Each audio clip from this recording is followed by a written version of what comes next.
10ஆம் வகுப்பு கணிதம் சமச்சீர் கல்வி n a கிராஸ் b = 6 மற்றும் a = 1,3 எனில் n of b ஆனது என்னன்னு கேட்குறாங்க. a கிராஸ் b 6 வந்திருக்கு, ஏக்கு வந்து 1,3 இருக்குது. அப்போ மொத்தம் 2 இருக்குது உள்ளார.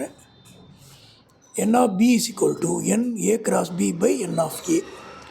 6 கீழே 2 போட்டிங்கன்னா 2 6 3 is the answer.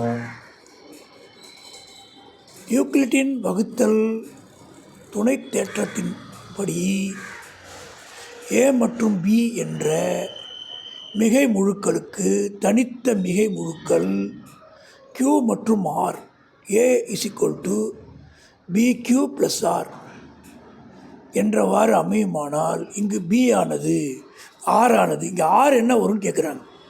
அதாவது நமக்கு தெரியும் a = bq + r தெரியும். ஆறுங்கிறது என்னது?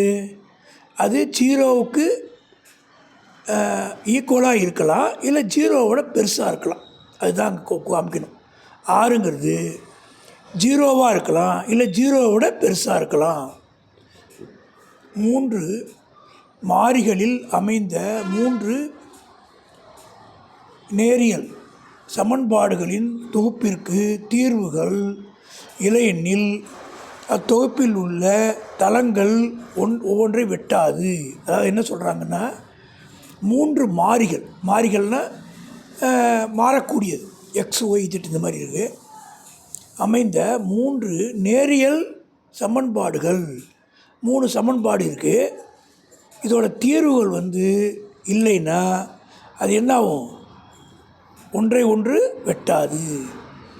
AB/DE = BC/FD எனில் ABC மற்றும் EDF எப்பொழுது வடிவொத்தவையாக அமையும்? இந்த மாதிரி கொடுத்துருக்காங்க, AB/DE BC/FD. ஆனால் இங்கே என்ன வந்திருக்கு? ABC EDF.